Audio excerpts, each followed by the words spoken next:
Ju nga tjeta uroj t'jeni mirë, dashur miq, kjo video nuk është për ata cilët kërkojnë arktimin e radhës apo zhurmën e radhës të zakonshme televizive apo zhurmën e zakonshme të YouTube-it. Mbrëm në orën 11 të natës, unë kam hedhur në YouTube një analizë e cila ka tronditur, ka kthjelluar shumë nga njerëzit dhe ka lëvizur themelet e asaj që shumë prej nesh e kanë marrë si të mirë qenë. Por, sepse e vërteta shpesh trëmb, për arsye se video ishte një orë të vonë të natës, u hodh një orë të vonë të natës, ajo nuk e mori vëmendjen që duhet ja merrte sepse njerëzit flen në atë orar kur hidhet video. Ndaj, është shumë e rëndësishme që të rikujtoj momentet më të rëndësishme të videos. Video u shpërndan mes natë dhe do ta sjellim momentin më të rëndësishëm dhe pikat më kulminante për gjithë ata të cilët nuk e kanë dëgjuar, por edhe ata të cilët duhet ta ridëgjojnë edhe një herë me kujdes dhe të mbajnë shënimet e duhura. Sot do t'ju risjell pikat më të rëndësishme për të pastruar çdo lloj iluzioni që gjendet tek mendjet e shqiptarëve, sepse mesazhi që kam dhënë në këtë video është jetik. Përse po sulmohet Gjergj Kastrioti sot? Pse po provohet të na vidhet memoria e Ahmet Zogut? Pse po goditen të gjitha figurat qendrore të shqiptarëve? Të gjitha figurat janë njerëzore dhe si të tillë kanë të mirat, kanë dhe të këqijat, si çdo qenie njerëzore. Këtë po e bëjnë sepse një popull pa heroj është një popull pa shtëpi, është një popull pa busull dhe një popull pa shtëpi, pa pronë, pa tokë, pa doktrinë, pa asnjë lloj besimi, është një popull i gatshëm për t'u përzënë nga të rrojet e veta. Është momenti i goditjes finale në këtë minutazh, të cilin unë dua ta rindiqni ju që e keni ndjekur dhe ta mirë kuptoni sërish, ta hulumtoni sërish, dhe ju që nuk e keni ndjekur, ta ndiqni dhe t'ja çoni pjesës tjetër shqiptarëve. Kjo është një betejë jetike për Shqipërinë. Unë nuk bëj histori, po bëj anatomin e një atentati gjeopolitik që po kryhet ndaj Shqipërisë dhe ndaj shqiptarëve. Dhe ju tregojmë të gjithë ushtarëve të ri që synojnë shkërmoqjen përfundimtare të shqiptarëve, ata që flasin shqip, por që mendojnë në Beograd apo në qendra të tjera të huaja, se shqiptaria nuk është rastësi dhe pse ajo është vullnet hyjnor.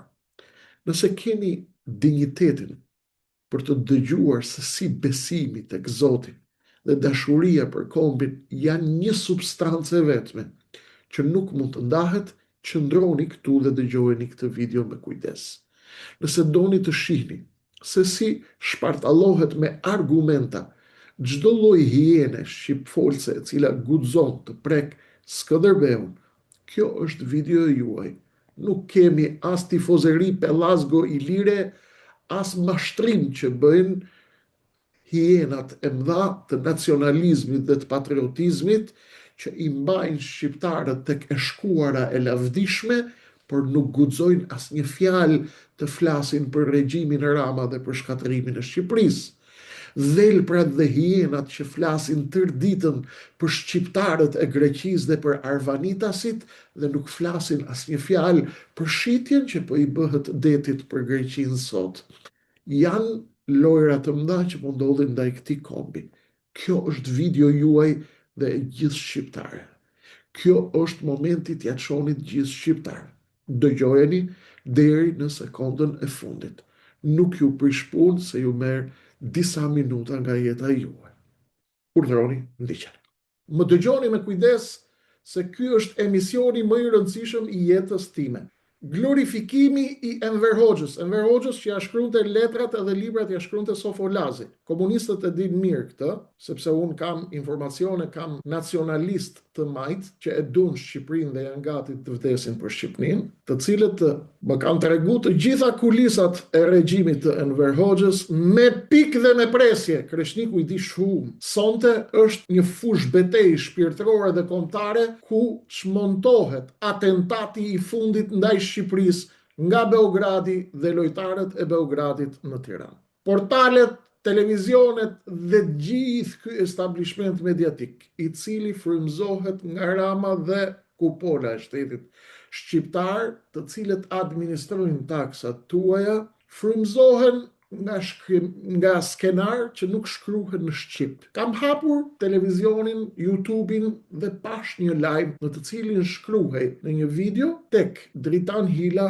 dhe Olsi Azegji, në të cilin kishte një titull tek dritarja e Hilës: Skënderbeu tradhtar barbar, Ahmet Zogu sharlatan, Enver Hoxha burr shteti. Çfarë po ndodh në Shqipëri? Olsi Azegjiun e njoh dhe më njeh. Ja njoh arsimin, më njeh mirë arsimin dhe kapacitetin ndërsjellët. Dritan Hilën e njoh dhe më njeh në distancë, nuk e njoh personalisht. Sonte do të bëj disa ballafaqime të rëndësishme, sepse unë, siç ju kam thënë, nuk jam vetëm njohës i çështjeve ndërkombëtare, jam një lloj si curri i Janullatosit. E keni parasysh currin e Janullatosit që ka studiuar në Greqi? Teolog, filozof, jurist dhe ekspert i marrëdhënieve ndërkombëtare. Unë jam e njëjta gjë, por nuk jam nga krahu i Janullatosit, kam qenë nga krahu i Sabri Koçit, rahmet pas. Si till, sonte kemi një betejë për të ndaluar atentatin e fundit të Beogradit dhe të Edi Ramës ndaj ekzistencës tonë si komb. Do të bëjmë një debat të qytetëruar, si pas mendimit tim, ajo që unë pash tek Hila, që është nostalgjik i Enver Hoxhës bashkë me bashkëshortën e tij Rudina Xhungën, admiruesja shpirtërore e Enver Hoxhës dhe Nexhmia Hoxhës, pash një aleancë të panatyrshme mbrëm, por kjo aleancë është më e madhe. Një duet mes nostalgjisë gjakatare të diktaturës dhe agjendave teokratike të cilat bëhen lëmsh ndërmjet teologjisë dhe teokracisë, ndërmjet iranizmit, turqizmit, perëndimit, amerikanizmit, europianizmit, një bathore identitare të cilën unë e çmontoj sot me autoritetin e një njeriu i cili ka dalë nga bankat e universiteteve më të rëndësishme të shkencave humane, filozofi, teologji, drejtësi dhe vi nga kulisat më të thella të këtyre debateve identitare. Përveç gjeopolitikës dhe marrëdhënieve ndërkombëtare, për të cilën e kam marrë dëshmin në zyra shumë të rëndësishme, nuk pres fare të ma jap dëshmin dikush nga këta gazetarët e Tiranës. Ajo që ka ndodhur dje tek Hila, në duetin Hila Azegji, është një betejë që ka 100 vjet që Beogradi e ndërron. Dhe ruajini këtë video dhe çojeni pjesës tjetër të shqiptarëve. Askush në asnjë televizion shqiptar nuk do t'ja bëjë njëri këtë zbërthim. Atentat ndaj Ahmet Zogut, Skënderbeu dhe në portalin e Hilës që mbështetet drejt për së drejti nga Edi Rama dhe nga trampisti Edi Rama dhe izraelisti Edi Rama, shoku i Netanyahos dhe i Erdoganit, shoku i George Sorosit dhe i Donald Trumpit, shoku i Mossadit dhe i mitit turk, shoku i mitit turk dhe i shërbimeve sekrete të Emirateve të Bashkuara Arabe, shoku i George Sorosit dhe shoku i Giorgia Meloni, shoku i Mitsotakisit, i Asfalis greke dhe shoku i Erdoganit, sultanit të Ankaras.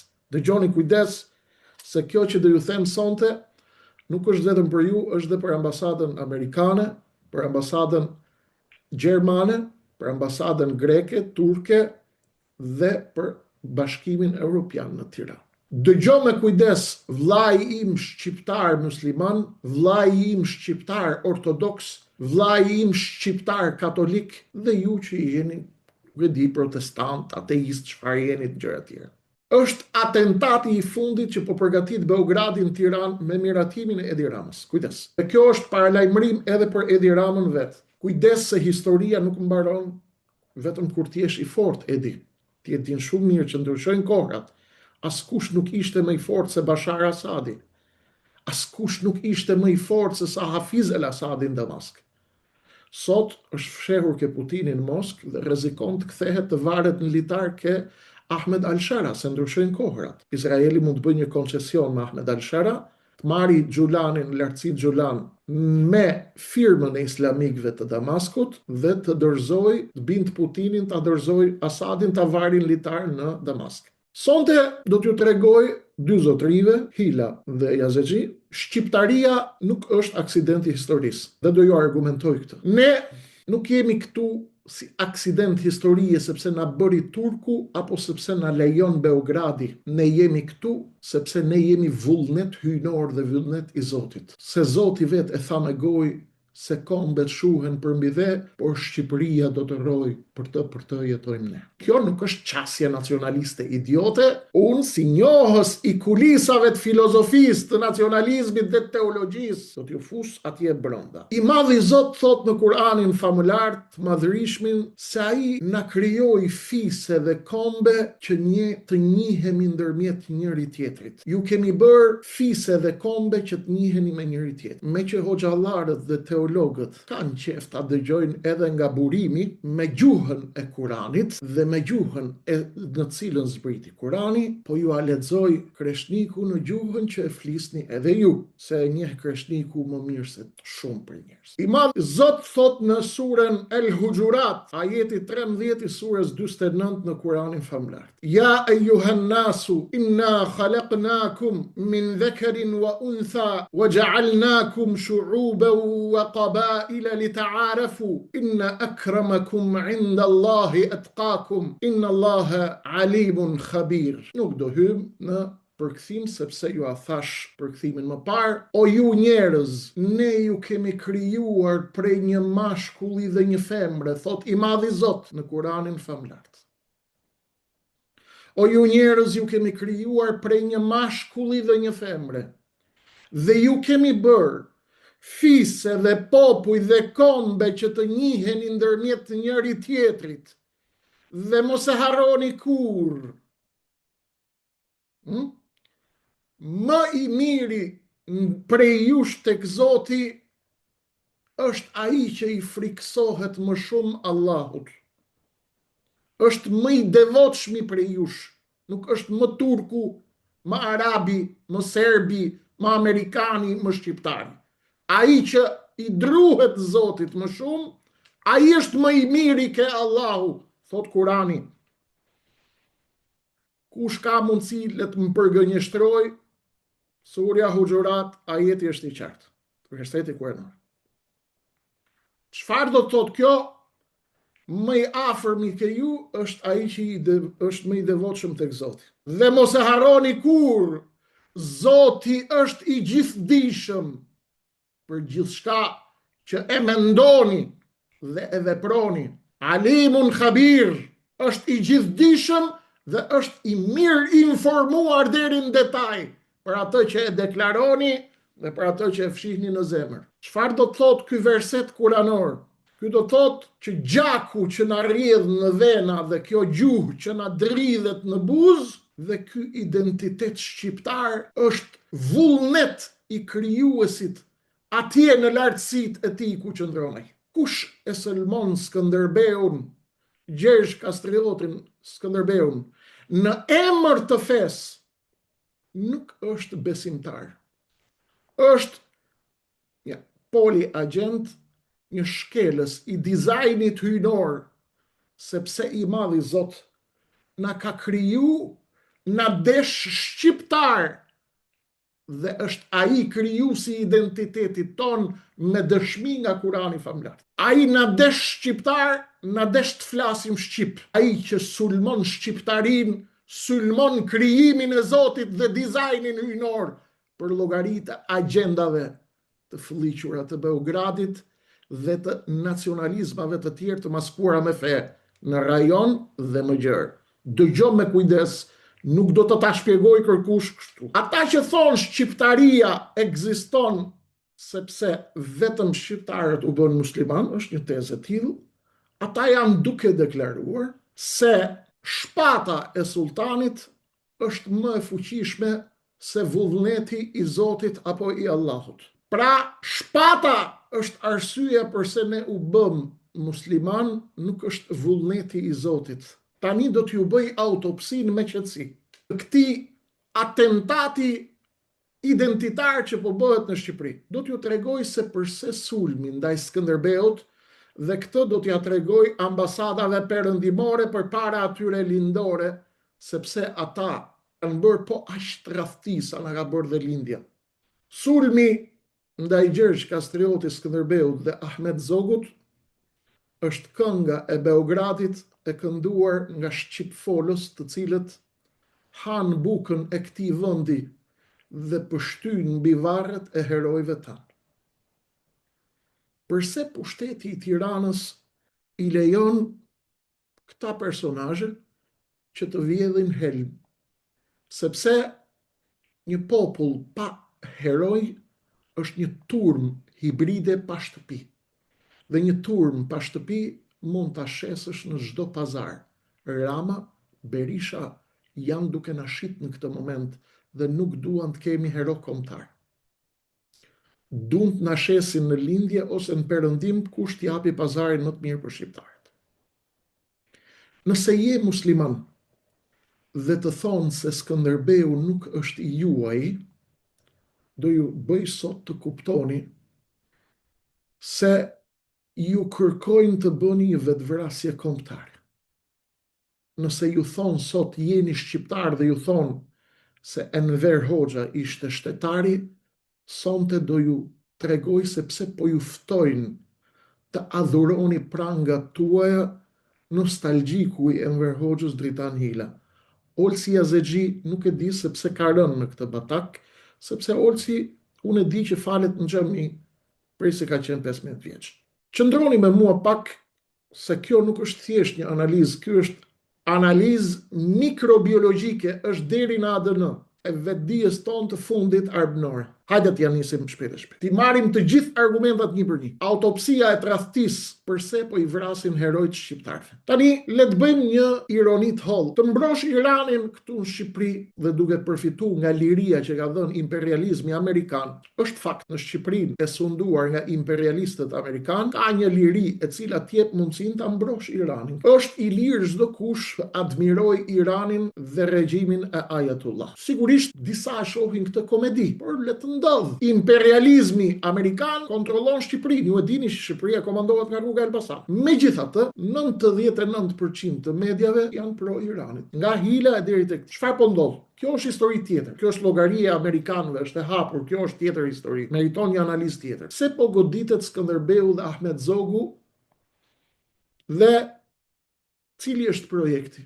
Projekti është i qartë. Dirigjohet nga Beogradi, shqiptarët duhet të jenë pa heroj kombëtar dhe pa asnjë busull orientimi. Zogu ka pas problemet e veta, ha? Enverit vetat, Skënderbeu mund të ketë pas probleme tjera, nuk e dim, çdo njeri ka problemet e veta.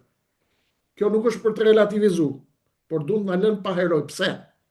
Që të jemi pa busull. Popull pa heroj kombëtar është popull pa asnjë lloj busulle dhe manipulohet kollaj nga çdo lloj teze që ka për synim të zëvendësojë shqiptarët në popullsi të tjera. Skënderbeu, Ahmet Zogu dhe Enver Hoxha. Pse Skënderbeu sulmohet? Sepse ai është viza ndarëse ndërmjet perëndimit dhe lindjes. Ta quash tradhtar Skënderbeun është kërkesë ekskluzive e historiografisë lindore dhe disa qarqeve rajonale, të cilat duan ta shohin Shqipërinë si një provincë kulturore të lindjes dhe jo pjesë të Europës. Dëgjoj me kujdes. Pse goditet Zogu? Pavarësisht gabimeve të shumta, Zogu ishte arkitekt i shtetit institucional dhe i orientimit pro-perëndimor të Shqipërisë. Duke e quajtur Ahmet Zogun sharlatan, duan të fshin memorien e një Shqipërie e cila kishte klasë politike, kishte elit, kishte dignitet përpara se të vinte shpata e proletariatit komunist. Glorifikimi i Enver Hoxhës. Këtu vim te kënga e Beogradit.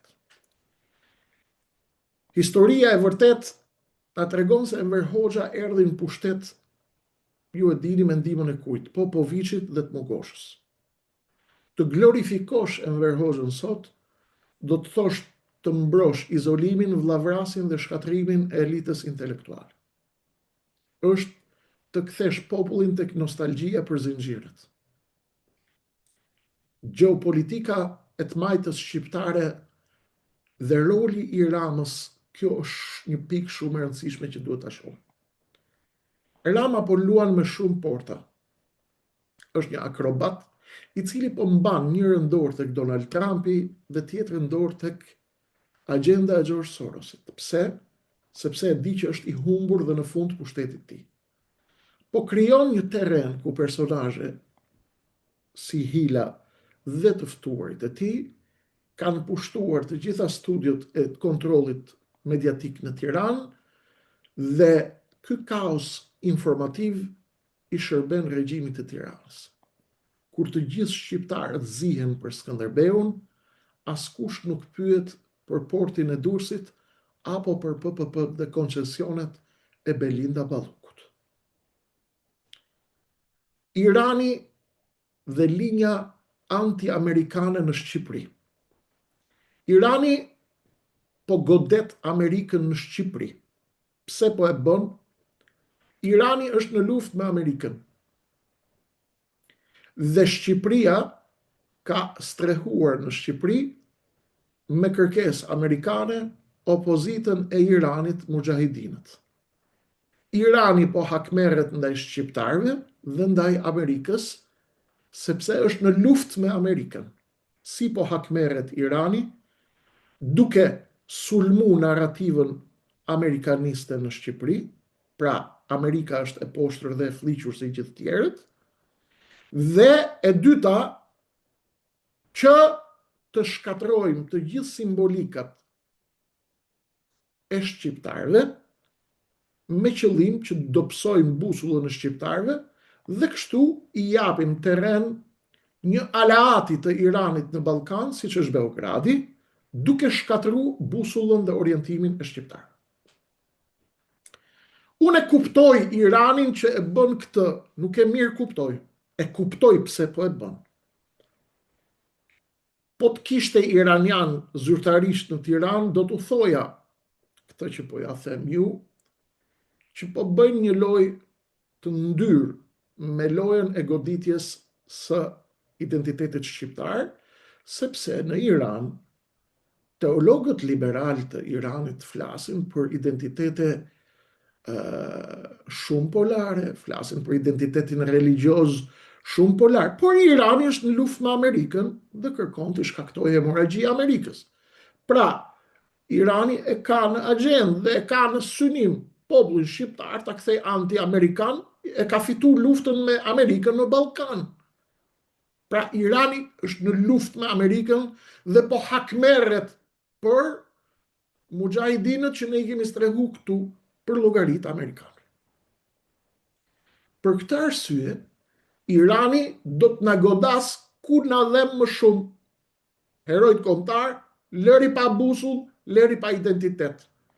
Kë kemi nostalgjik të Enver Hoxhës, Hilën. Olsi mbron narrativën e Iranit në gjeopolitik, tashmë Olsi ka vendosur ta bëjë pjesë edhe të lojës së brendshme të Shqipërisë. Këtu duhet kuptoni një film që duhet ndarë me thikë me kujdes. Irani është në të drejtën e tij, ju a thash, për destabilizuar Amerikën kudo që të mundet në botë, sepse është në luftë me Amerikën.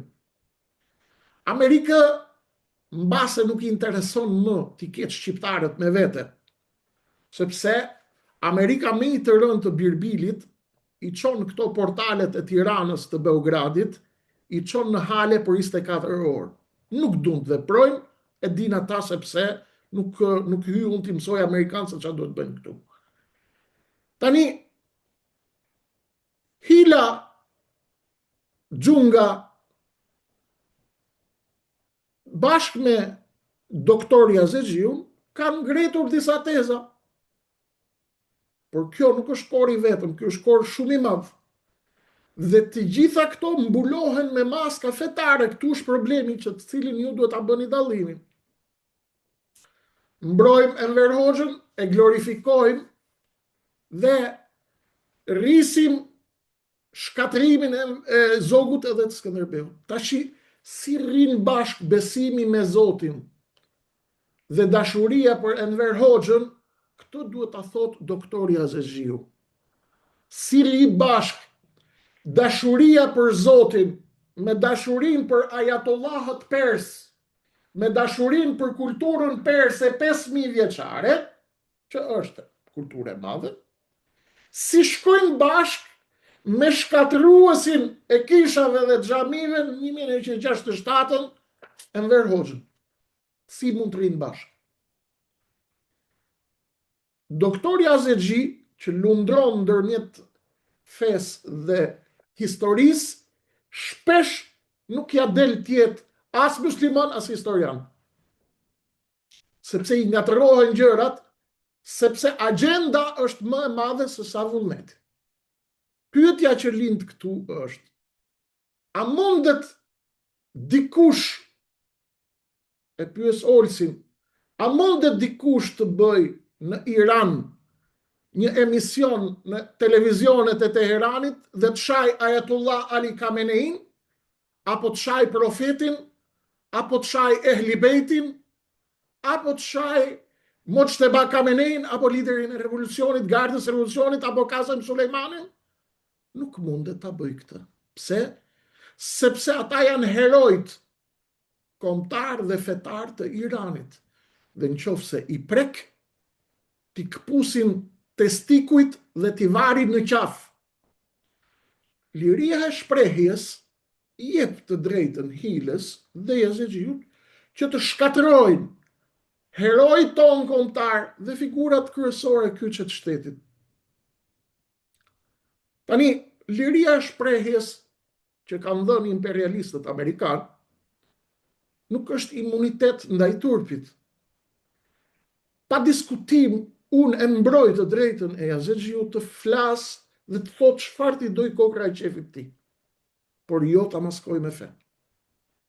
Mbrojtja e baballarëve të kombit Skënderbeu nuk mbrohet me ligj, por duhet mbrohet me edukim. Duke tentuar dhe duke i treguar shqiptarëve se pas sulmeve ndaj tij synohet lënia e shqiptarëve një turm pa identitet, që i falet diktatorit të radhës, Edvinit të Surrelit, që ka zëvendësu Enverin e Gjirokastrës. Shqiptarët duhet ta kuptojnë mirë që kjo balt ndaj historisë nuk vjen nga ignoranca, por nga llogaria. Është një luftë për shpëtimin e Shqipërisë. Është betejë e fundit. Glorifikimi e Enver Hoxhës mund të ketë njerëz dashamirës të Enver Hoxhës. Enver Hoxha ka bërë ca gjëra, i ka bërë të mira, por krimet që ka bërë ja rrëzojnë ato të mira që ka bërë. Ndërkohë që godasim Skënderbeun dhe Ahmet Zogun, glorifikojmë Enver Hoxhën. Shkojmë pak ke Mukja 1943. Mëkati fillestar dhe zanafilla e tradhtisë ndaj Kosovës. Mukja ishte akti më i lartë i tradhtisë ndaj Kosovës dhe shërbimi më i madh që i bëri Partia Komuniste e Beogradit.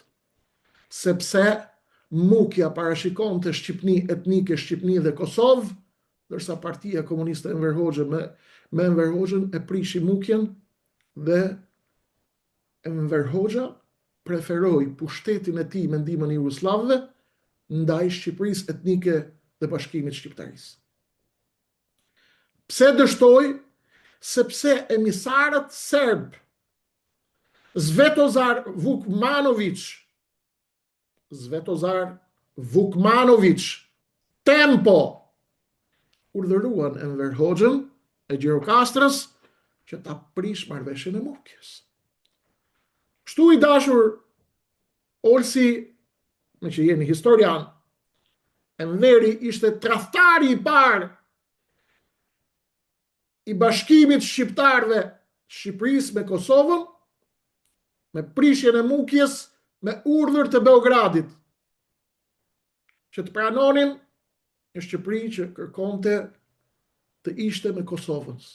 Pra të shkatëronin planin për të qenë Shqipëria me Kosovën. Çfarë ndodhi? U prish mukja. Unë e kuptoj që Irani mund të hakmerret ndaj shqiptarëve duke na godit ne shtyllat dhe kolonat e ekzistencës tonë si kom, sepse është në luftë me Amerikën. Por Hila dhe Yazexhi, përse ju jeni në luftë me Amerikën? Edi Rama na thot që mban Hilën me para dhe me reklama dhe xhungën, na thot që është me Amerikën, na thot që është me Sorosin. Sorosin a do me Beogradin. Po takoni, donit na ngulni thikën si popull. Dakord. Por ju lutem mos e vishni këtë me fe, se feja është e pastër nga këto rrena. Thoni, ne jemi kundër Skënderbeut, jo se ka vrarë turqit musliman, por sepse na ka dhënë urdhër Beogradi. Tani doja shpjegoj poshtë, pak qëndroni me kujdes. Ajo që do të ngjoni sonte nuk ju a thot kërkush. Enver Hoxha zgjodhi pushtetin mbi kombin dhe çfarë bëri? U rreshtua totalisht pas agjendës së Beogradit në Tiranë. Kur do të më shkryt në i gjë, Enveri kishte shkrimtarin e oborit, Sofolaze, i përshëndes komunistët e Shqipërisë, miqtë e Enver Hoxhës dhe nostalgjikët, nga obortarët e bllokut, i përshëndes. Shoku Sofo ishte ai që i shkruante, apo jo? Enverit, se Enveri nuk ishte në gjendje të shkruante. Kishte Sofon, mjeshtrin e Ramizalis për të bërë shkrimet e Enverit dhe letrat e Enverit, apo jo? Dakord. Edhe amerikanët e dinin këtë, apo jo? Mirë. I përshëndes, se ka prej tyre që e njohin mirë sistemin nga brenda dhe kanë dashuri për Shqipërinë. Nuk din shumë gjëra për Enverin, për Gardën, për bllokun, për Ramën, për Berishën. Berishën e cilin lexonte veprat e Enverit në Paris, po është histori tjetër kjo. Skënderbeu nga hero kombëtar në peng ideologjik. Për diktaturën dhe për Hoxhën, Skënderbeu ishte një problem i madh.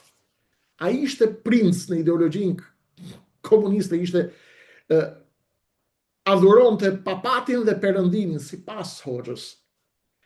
Trajtimi i Enverit nga komunistët, me që nuk e fshinin dot sepse ishte shumë i madh Skënderbeu, çfarë bën? E shpronësuan shpirtërisht.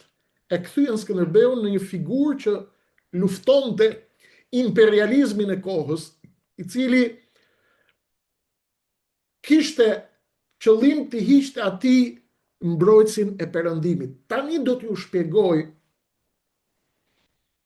kush ishte identiteti i luftës së Skënderbeut, dhe këtu duhet bëjmë kujdes vëllezërit e mi katolik dhe vëllezërit e mi ortodoks. Përveç muslimanëve sigurisht. Sulmi ndaj Skënderbeut është faza e dytë e këtij momentit, pra e parafundit e shpartallimit komplet të shqiptarëve. Duke e quajtur tradhtar Skënderbeun të krijuar nga austro-hungarezët, ata duan të shkëpusin lidhjen organike të shqiptarëve me Europën, në këtë moment të ri gjeopolitik që po kalon bota, ku po krijohet rendi i ri botror. Pse bëhet kjo? Për t'i lënë shqiptarët jetim ideologjik në kërkim të një babai të ri në lindje, që mund të jetë Putini apo çdo kush në orbitën e lindjes. Mbreti Zog ishte arkitekti që duhej fshirë patjetër. Ahmet Zogu përfaqëson shtetin institucional dhe orientimin shqiptarizma mbi të gjitha. Pse?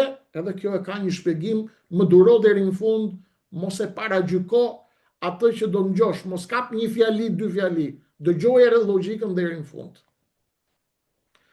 Mëkati i Zogut sipas komunistëve ishte që ai ndërtoi një Shqipëri që po bëhej pjesë e sistemit bankar dhe juridik evropian. Dakor. Cila ishte propaganda?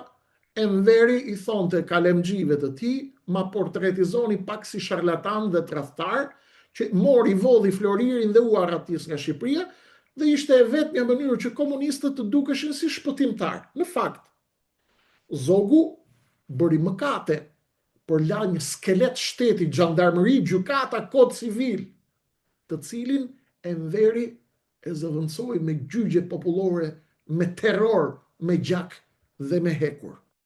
Nostalgjia të dashurosh Ajetullahun, regjimin e Iranit, gardën revolucionare të Iranit, dhe në të njëjtën kohë të duash Ehli Bejtin, familjen e pejgamberit, dhe të duash njeriu që e përgjaku muret e Shqipërisë, burgjeve të Shqipërisë, me gjakun e popullit tënd dhe që shembi kisha dhe xhamia, ky është një paradoks skizofrenik akut, i cili ka nevojë shpjegim.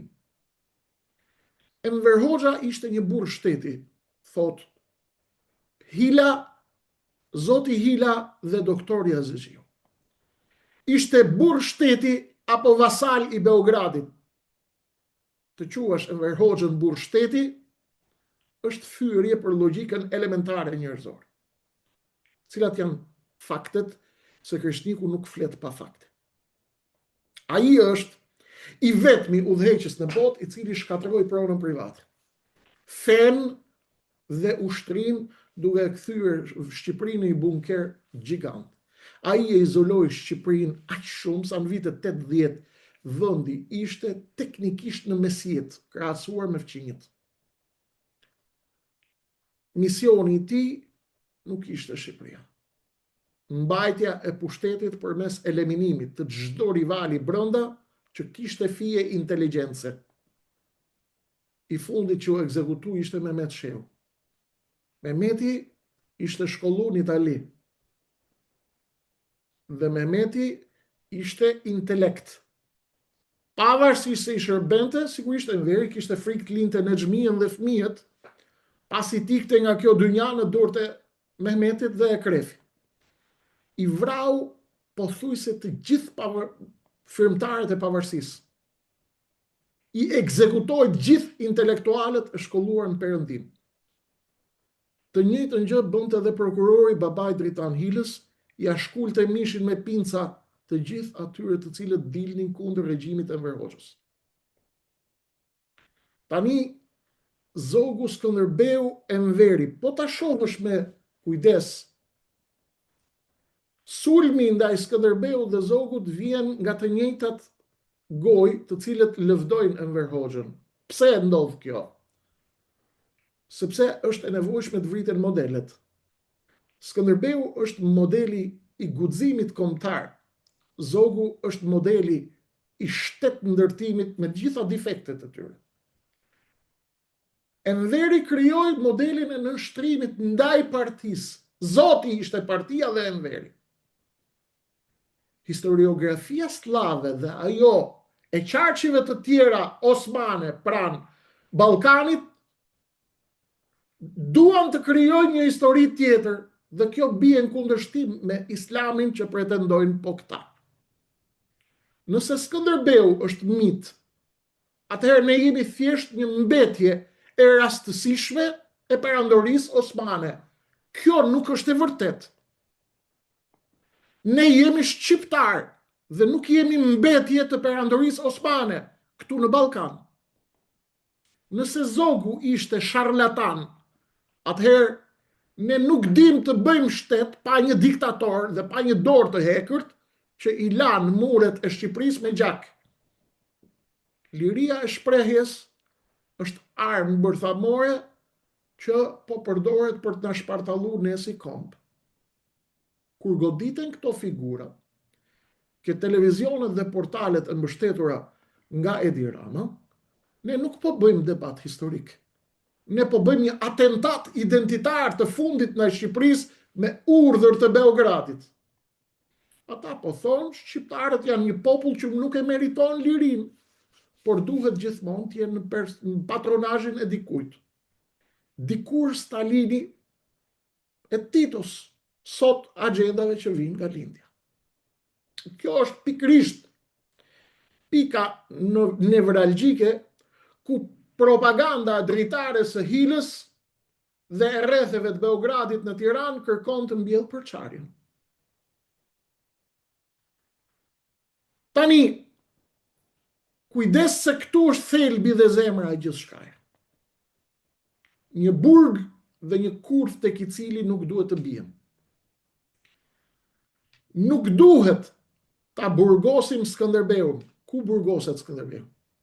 Nëse e burgosim Skënderbeun brenda petkut fetar të Krishterë, duke e paraqitur Skënderbeun, heroin ton, si krishtar dhe si mbrojtës të krishtrimit, ju nuk jeni duke e mbrojtur Skënderbeun, por po e dorëzoni ata tek ata të cilët duan ta shpallin mish të huaj për shumicën e shqiptarëve, sepse shumica e shqiptarëve në trojet e tyre etnike janë 90% muslimanë, në gjithë trojet etnike. Konsiderimi i Skënderbeut hero të krishtërimit është ekzekutimi i herojt ton kombëtar Gjergj Kastriot Skënderbeu dhe burgosja e tij. Tani do t'ju shpjegoj, nëse nuk ishte hero i krishtërimit, çfarë ishte Skënderbeu? Këtu qëndroni me kujdes se këtu qëndron pika femra e akilit të unitetit ton kombëtar, vëllezërit e mi katolik, ortodoks dhe çfarë do qofsh. Gjergj Kastrioti Skënderbeu ka qenë, është dhe do të mbetet me kputç si përqafës gjithë atyre të cilët e refuzojnë si hero kombëtar. Skënderbeu ka qenë princi i arbrit dhe nuk ka qenë një kryzat i Vatikanit. Dhe kjo është shumë e rëndësishme. Duhet theksuar, vëllezër dhe motra shqiptarë, se lufta e Skënderbeut ishte politike dhe shtetformuese, nuk ishte luftë fetare. Shqiptar, vëllezër dhe motra, Skënderbeu nuk luftoi për t'i konvertuar njerëzit nga musliman në të krishterë, nga ortodoks në katolik, as nga katolik në çfarë do lloj feje tjetër. Skënderbeu luftoi për të mbrojtur trojet arbënore dhe territorin dhe lirinë e principatave arbërore të kohës, të cilat ishin principata arbërore sepse koncepti i shtet kombit ka lindur më vonë. Nuk kishte as shtete as kombe, shtetet dhe kombet u krijuan pas revolucionit francez. Ushtria e Gjergj Kastriot Skënderbeut përbëhej nga arbëror të cilët mbronin trojet e tyre dhe shtëpitë e tyre, nuk mbronin një fe të tyre, nuk kishin një ushtri fetare mercenare, as nuk ishin ushtar të kryzatave të Vatikanit. Kundërpërgjigja ndaj këtyre tezave është të gjithë ata të cilët e trajtojnë Skënderbeun si hero të krishtërimit, kjo është narrativ e shekullit të 19, cila u intereson atyre që duan t'i ndajnë shqiptarët tanë dhe shqiptarët e tyre. Shqiptarin musliman të Kosovës, të Maqedonisë apo të Shqipërisë, Skënderbeu është gjaku, ndërsa feja është shpirti. Gjaku nuk ndryshon, feja secili mban fen që do për aq kohë sa do. Dhe këtu shkojmë tek kurthi numër 2, kurthi i islamofobisë dhe kurthi i turkofobisë. Këtu luhet me ndjenjat e besimtarëve, veçanërisht atyre musliman, duke u thënë Skënderbeu ka vrarë të parët tuaj, ka vrarë osmanët, ka vrarë muslimanët, prandaj, thot Hila dhe doktori Hazexhi, nuk mund ta doni Skënderbeun se ka vrarë muslimanët. Kujdes. Thirrja ime këtu duhet të ndalojmë vetvrasjen kombëtare, se kjo tezë është vetvrasje kombëtare. Pse?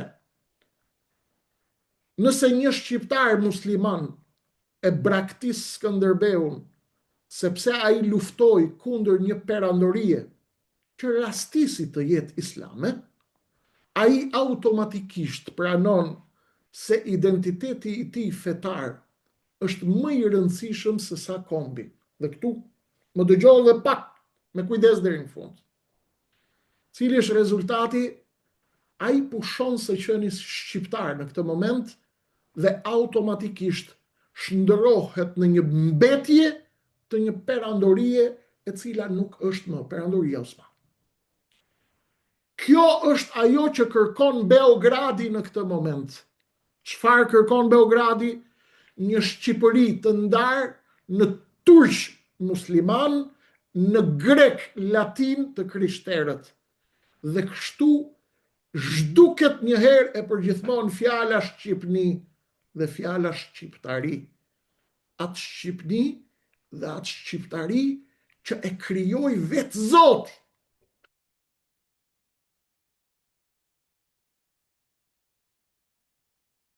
Mbreti Zog e kuptoi këtë rrezik. Zogu ishte mbret i besimit musliman. Ahmet, një nga emrat e Muhamedit, paqja e Zotit qoftë mbi të. Në një vend me 3 fe në zemër të Europës, u martua me një mbretresh katolike dhe kodifikoi ligjin laik për të ruajtur unitetin e kombit. Çfarë bëri Zogu? Vërtetoi se mundet të jetosh edhe si musliman, edhe si një europian i shkëlqyer. Kjo është arsyeja pse duan sot ta shkatërrojnë Ahmet Zogun dhe unë kam rezerva ndaj një pjesë aktiviteteve të Ahmet Zogut. Pse po e shkatërrojnë Ahmet Zogun? Sepse Ahmet Zogu ishte ura. Enveri nga ana tjetër e ktheu Skënderbeu në një kukull kartoni.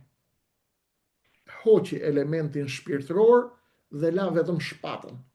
Kjo zbrazje që bëri Enver Hoxha, figurës së Gjergj Kastriotit Skënderbeut, i hapi rrugë Dritan Hilës dhe të ftuarit të tij që sot ta shkatërrojnë Skënderbeun me lehtësi, sepse e gjetën Skënderbeun të pambrojtur nga ana kulturore, doktrinare dhe historike. Kënga e Beogradit këndohet çdo natë në të gjitha studiot e Tiranës.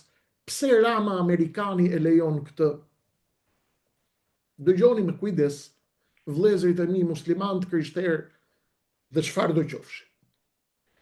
Për sa kohë shqiptarët zihen nëse Skënderbeu ishte vrasës i muslimanëve apo mbrojtës i kishës, vëmendja ikën sot nga tradhtitë gjeopolitike që po i bëhen Shqipërisë.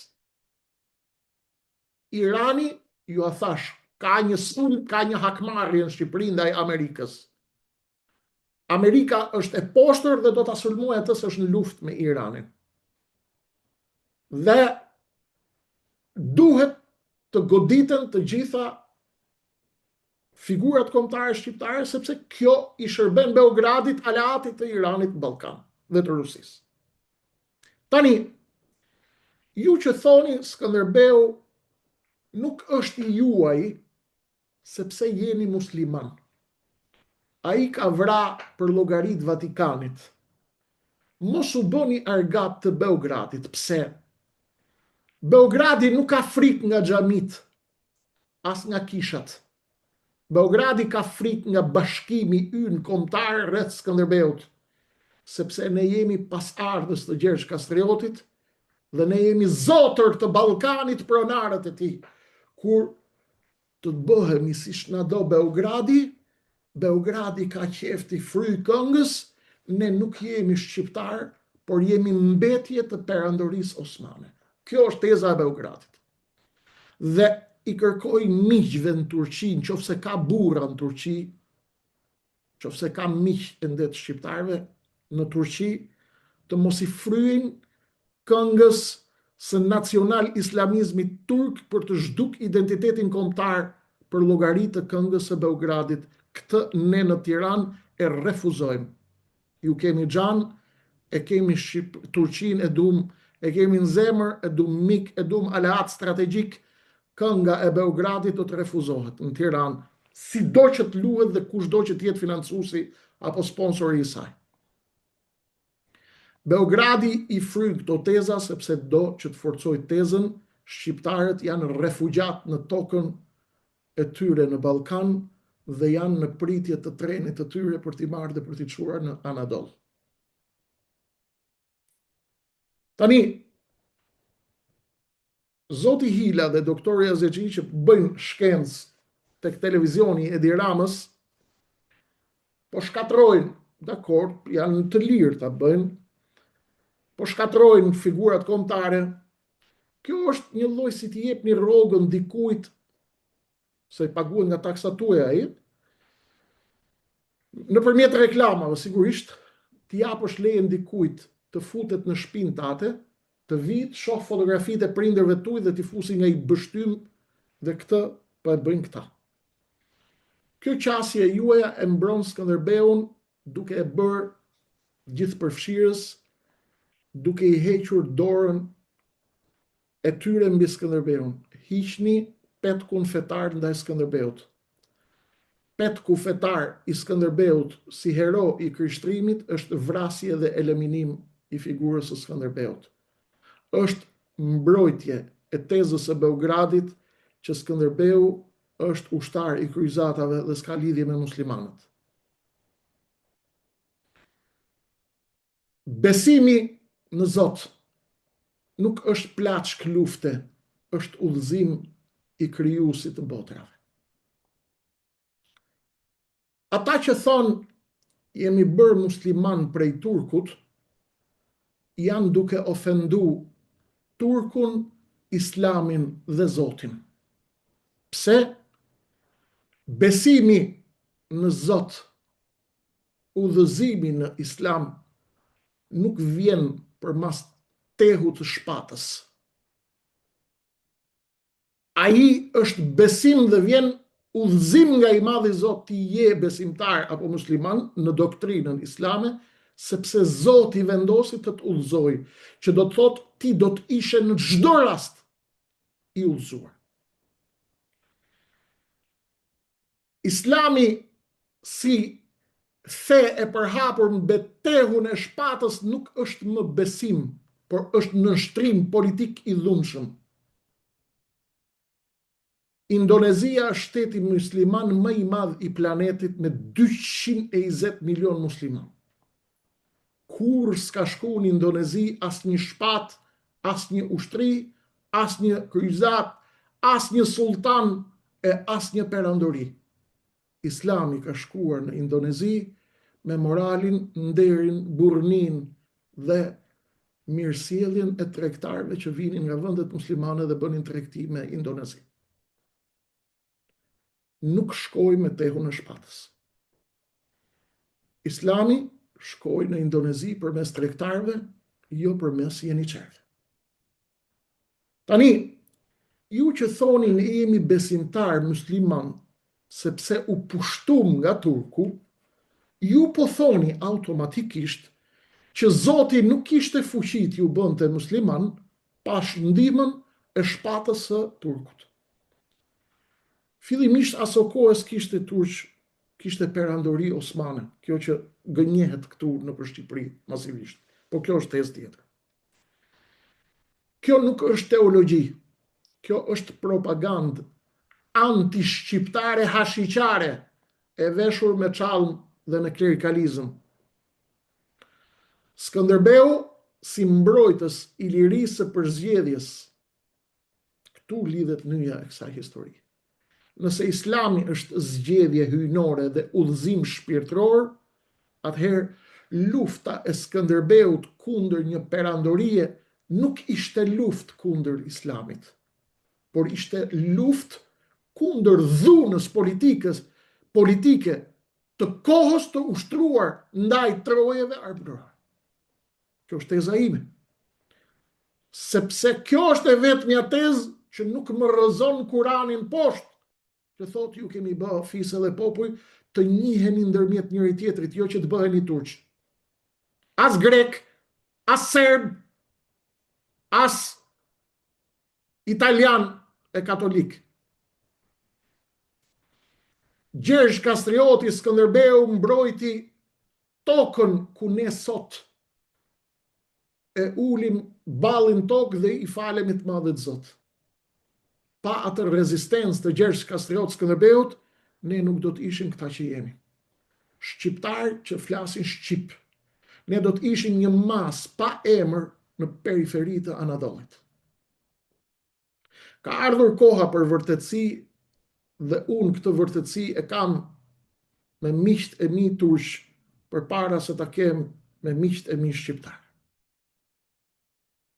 Jemi në kohra ku po ndryshon bota dhe po vendoset rendi i ri botëror dhe ne për historinë duhet i themi disa të vërteta të zjarrit, sepse nuk i dihet sot jemi, nesër nuk jemi më. Zoti e ka në dorë jetën tonë. Ne jemi krenar që i përkasim kombit të Gjergj Kastrioti Skënderbeut, sepse ai bëri një luftë që ne të mos zhdukemi dhe të mos tjetërsohemi si komb. Besimi, feja është e Zotit, toka, gjuha, janë identiteti që zgjodhi Zoti për ne dhe na trashëgoi tek ne si amanet nga të parët ta. Enverizimi i historisë është pjesë tjetër shumë e rëndësishme që bëhet. Enver Hoxha, si dashur njëri figur glorifikuese, jo vetëm ajetullahve, por edhe atyre që e mbrojnë Iranin, ishte njeriu që vrau me ligj, e vrau Zotin me ligj në 1967. Me studentët e Naim Frashërit në Durrës që shkuan morën iniciativën me propozim nga partia dhe me udhëzim nga poshtë. 1967 një shembull. Si mundet që këta mbrojtës të fesë të ulen në një tavolinë me adhuruesit e shkatëruesit të Zotit në tokë, kishës dhe xhamisë? Kjo më tregon një fakt qartë. Këtu nuk është më histori as fe, as histori. Këtu kemi një plan të qartë të furnizuar nga Beogradi për të na dhënë goditjen e fundit.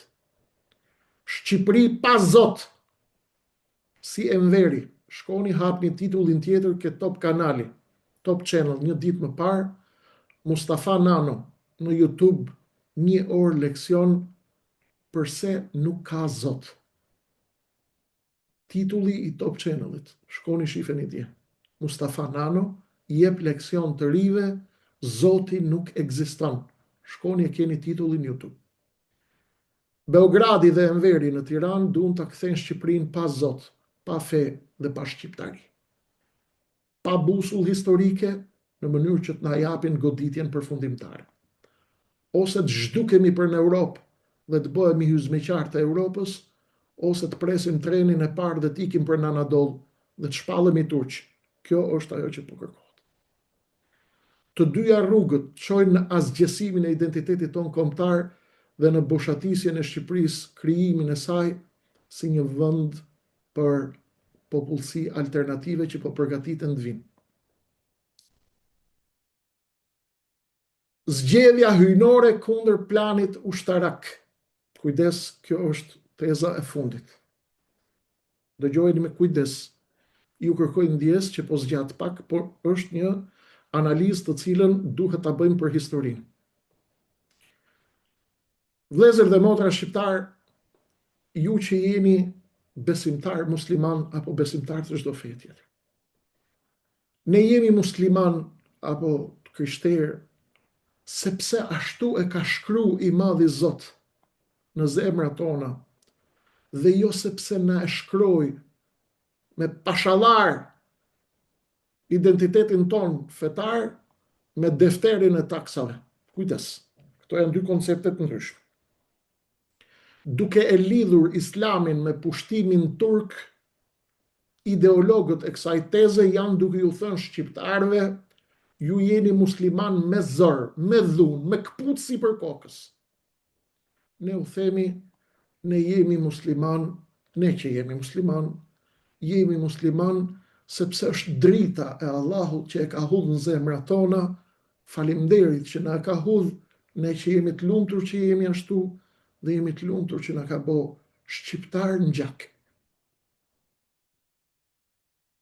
Është udhëzim i Zotit Islami, nuk është fe shpate, as kpuce që rri sipër zverkut dhe përhapet me dhunë.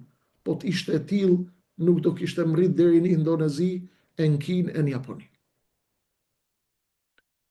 Askush nuk mund të na verë ne kushte, as në Turqi, as në Washington, Bruxelles dhe në Londër. Ose me Skënderbeun, ose me fen. Këto kushte i refuzojmë. Unë jam kreshnik Osmani, pas ardhës i Gjergj Kastrioti Skënderbeut, pas ardhës i ti në histori, i ullur dhe i përkullur ndaj krijuesit tim Allahut Madhërisëm deri sa të kem frym. Vlla i tim katolik, ortodoks, çfarë do që tjetë, vlla në gjak në shqiptari.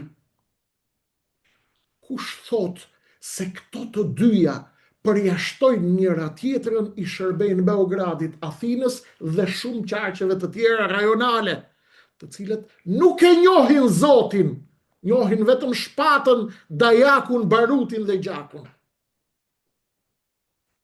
O me fen, o me kombin,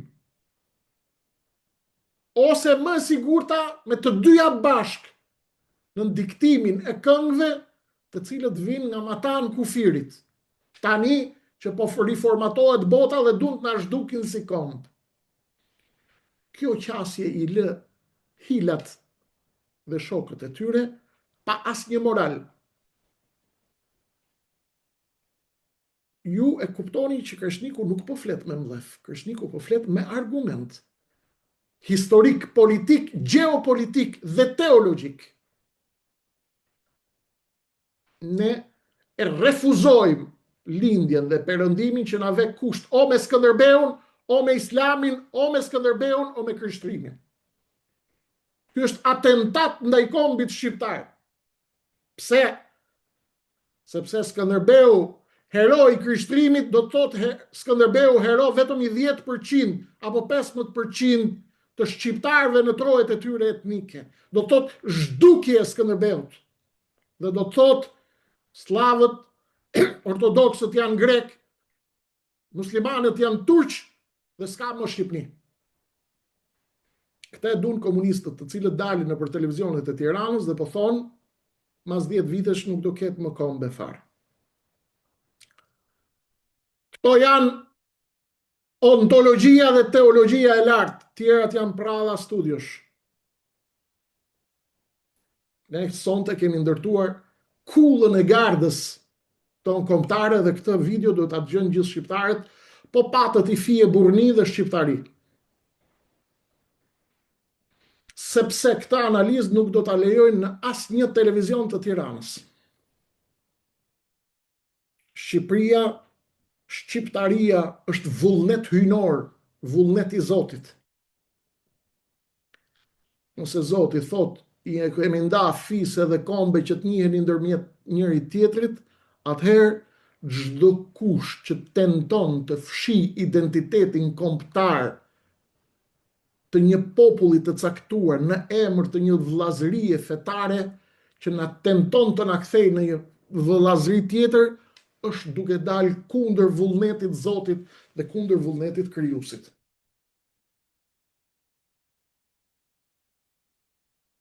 I thuash njerëzve ne jemi shqiptarë se na musliman se na bëri Turqia, do të thotë që Zoti nuk na krijoi ne si shqiptar, nuk na njeh ne si shqiptar. Është eliminim dhe goditje e vullnetit të Zotit. Skënderbeu, kjo është teza ime, Skënderbeu është dizajn mbrojtës i arkitekturës së dizajnit të Zotit. Parë nga kjo dritë, figura e Skënderbeut ka një dimension tjetër, ka një kuptim tjetër. Skënderbeu nuk luftoi kundër një feje, por luftoi që ky komb që Zoti e krijoi me gjuhën dhe gjakun të mos tjetërsohej. Kështu e desh Zoti. Skënderbeu mbrojti fiset dhe kombet që i desh Zoti. Të jetojnë krenar në mesin e fiseve dhe të kombeve të tjera. Pa u tjetërsuar. Dhe ata që na thonë ne, po të mos ishte turku, ne nuk do ishim sot shqiptar, kujdes. Këtu ka diçka shumë të rëndësishme që duhet ta dimë. Ne jemi musliman se desh Zoti, jo se desh turku. Ne jemi shqiptar se desh Zoti dhe jo se desh kërkush tjetër dhe askush tjetër nuk mund ta zhbëj këtë. Kush do qoftë dhe cila do qoftë maska, cili do qoftë petku. E di që këto teza nuk ecin sot sepse neoliberalet globalist do ta shkatërrojnë këtë tezë dhe do të na godasin si radikal nacionalist.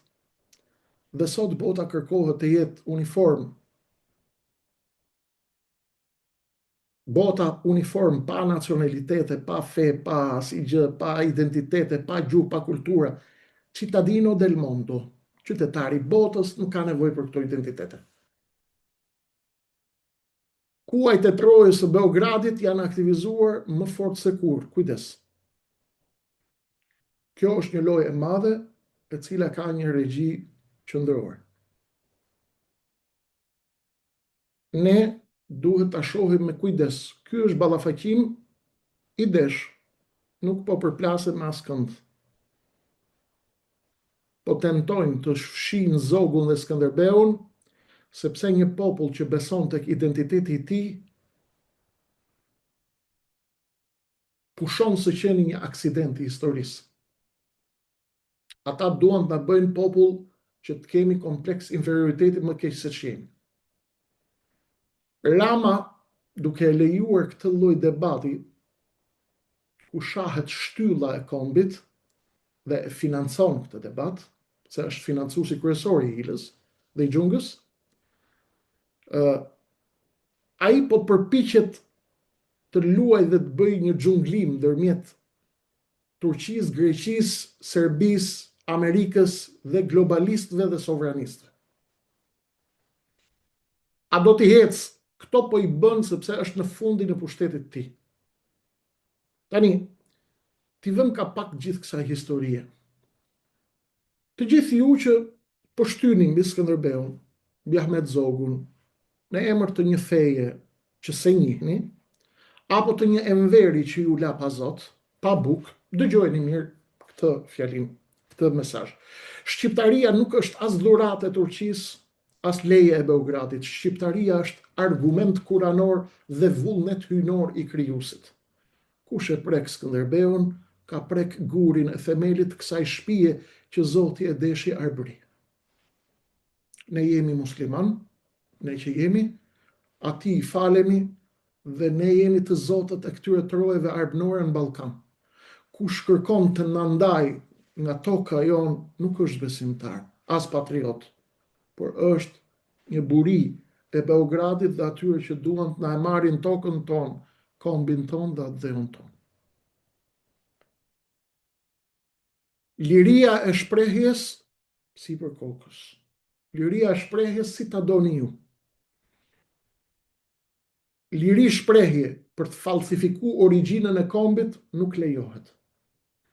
Përdorimi i fesë dhe i sensibiliteteve religjioze për agenda gjeopolitike, antikombëtare dhe antiperëndimore është mëkati më i madh ndaj vetë besimit. Ne jemi produkt hynor, ne nuk jemi produkt perandorish. Në këtë tokë ne jemi produkt hynor. As Rama, as Hila, as doktori Aziçiu, as kërkush tjetër nuk munden ta tjetërsojnë këtë fakt. Ne që mbrojmë shtyllat e kombit, na shihni me dyshim, na quani të lindjes, sepse nuk pranojmë të pështyni mbi emrin e baballarëve tanë. Por dëgjojeni mirë, ne nuk jemi miq të perëndimit sepse kemi nevojë për viza, por sepse jemi europian nga gjaku dhe nga vullneti dhe nga identiteti. Ndërsa ju, perëndimi, jeni duke ushqyer me duart tuaja atë që nesër do ju tradhtoj për interesin e radhës. Ne jemi këtu duke mbajtur në këmbë dinjitetin e një populli që po kërkoni ta lini pa histori dhe ta shisni edhe një herë në udhkryqet e historisë botës. nëse mbrojtja e Skënderbeut dhe besimi tek Zoti na bën spiun, atëherë ju në Perëndim keni harruar se çfarë vlerash u ngrit vet Amerika dhe Europa. Ne jemi roja e fundit e një Shqipërie që nuk shitet në pazaret e lindjes, as në ignorancën atyre që nuk duan ta kuptojnë se kush jemi ne. Identiteti nuk është dhurat e askujt. Identiteti që mbajmë në gene është amanet hynor, sepse ashtu na krijoi i madhi Zot. Vëllezër dhe motra shqiptar, të dashur dhe të nderuar bashkombas shqiptar. Unë e di dhe e ndjej, po sa ju peshën e rënd të zhgënjimit, nga lindja dhe nga Perëndimi. E di që kur shohim hartat e coptuara të Londrës dhe të Berlinit, kur shohim se si Perëndimi shpesh na ka trajtuar si një leck dhe si një monedhë këmbimi për interesat e fëmijëve tanë, zemra ju mbushet me neveri, tradhti dhe me vlerë. Historia nuk ka qenë e vërtet me ne, as e drejt me ne, as lindja s'ka qenë e drejt me ne, as Perëndimi s'ka qenë me ne i drejt. A na ruajti perandoria osmane nga glabërimi serb dhe grek? Pyetje e rëndësishme që bëhet. Dëgjojeni mirë këtë të vërtet. Zoti nuk e la Shqipërinë të zhduket, por ai nuk përdori Shqipërinë si roje. Ai përdori rezistencën tuaj dhe të baballarëve dhe të herojve që kanë lënë kockat për këtë tokë. Ata që thonë u bëm musliman që të mos bëshim serb apo grek, apo ai që ju thot se feja jon është thjesht mburoj politike, jo! Ne jemi musliman sepse Zoti na udhëzoi në atë dritë dhe jemi shqiptar sepse Zoti na deshi të tillë mbi këtë tokë, nuk na desh gjë tjetër. Të thuash se Turqia na ruajti identitetin, është sikur të thuash se Kafazi e ruajti shpendin që të mos e hante dhelpra. Po, mbase e ruajti, por qëllimi i Zogut nuk është Kafazi. Qëllimi i tij është qielli i pafund, është liria. Greqia dhe Serbia nuk na zhdukën dot, jo sepse na mbrojti sultani, por sepse gjuha shqipe ishte më e fortë se kisha greke dhe se kisha serbe dhe se shumë nga xhamit që na shihnin si anti-turq, apo që na donin turq në vend të shqiptarëve. Sepse ishin vëllezërit Frashëri, Ismail Qemali, Ahmet Zogu dhe shumë të tjerë, ata të cilët e kuptuan se ne nuk mund të jemi as mbetje të Anadollit për të ikur serbit, as vasal të tyre tjerëve për të pëlqyer Perëndimit. Po, Perëndimi na ka zhgënjur dhe na ka tradhtuar. Shpesh, ndoshta e bën dhe tani. Por ne nuk mund të ndëshkojmë veten duke mohuar identitetin dhe historinë tonë evropiane. Ne nuk mund të kthehemi në jeniçer të shekullit 21 vetëm sepse jemi të zemëruar nga zullumet dhe padrejtësitë e diplomacisë perëndimore që vazhdojnë edhe sot. Zoti na krijoi shqiptar, na krijoi fise dhe kombe që të njihemi ndërmjet njëri tjetrit me dinjitet, jo që të fshihemi pas teorive fetare nën flamujt e huaj. Zhgënjimi nga Perëndimi nuk duhet na largojë nga vlerat e lirisë, të cilat i madhi Zot i mbolli në zemrat tona që në kohën e Gjergj Kastriot Skënderbeut. Mbani kokën lart, vëllezër dhe motra shqiptar.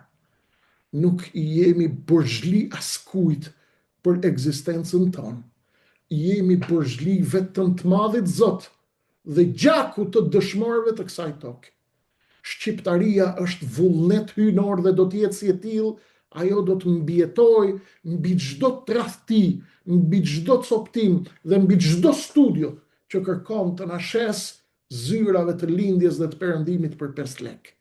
Zoti e bekoft Shqipërinë dhe shqiptarët kudo ku janë. Çojani pjesës tjetër shqiptarëve dhe mos harroni të bashkoheni ditën e diel 21:30 në këtë kanal live për atë që kemi folur. Kështu pra miq, e di që pas kësaj ore që kaluam bashk, shumë gjëra në mendjen tuaj nuk do të jenë më një lloj. Ju e pat kur argumenti përballet me manipulimin, e vërteta të paktën, në mos fitoft gjithmonë, bëhet shumë e qartë për gjithë. Unë jo thash, Shqipëria është një amanet që na e ka lënë krijuesi për ta mbrojtur. Nuk jemi këtu as për të bërë vasal të lindjes, as për të humbur veten në harresën e perëndimit. Jemi këtu për të qenë zot të kësaj toke, me nder dhe me besim tek i madhi Zot dhe tek Shqipëria. Kam një kërkesë miqësore dhe dashamirëse për ju. Mos e mbani këtë të vërtet vetëm për vete. Nëse ju pëlqeu, nëse keni dakordsi me këtë që bëjmë, nëse ju shkaktoi një lloj zgjidhje, atëherë bëhuni ju zëri zyrtari i këtij kanali. Shpërndajeni këtë video tek çdo grup, tek çdo mik, tek çdo shqiptar që ndjehet i pa informuar. Le ta dinë të gjithë se epoka e heshtjes tashmë ka përfunduar në Shqipëri. Faleminderit që qëndruat me mua në këtë udhtim intelektual. Zoti e bekoft Shqipërinë, Zoti i bekoft shqiptarët kudo ku janë. Natën e mirë dhe forca të gjithëve. Shqipëria është shqiptare.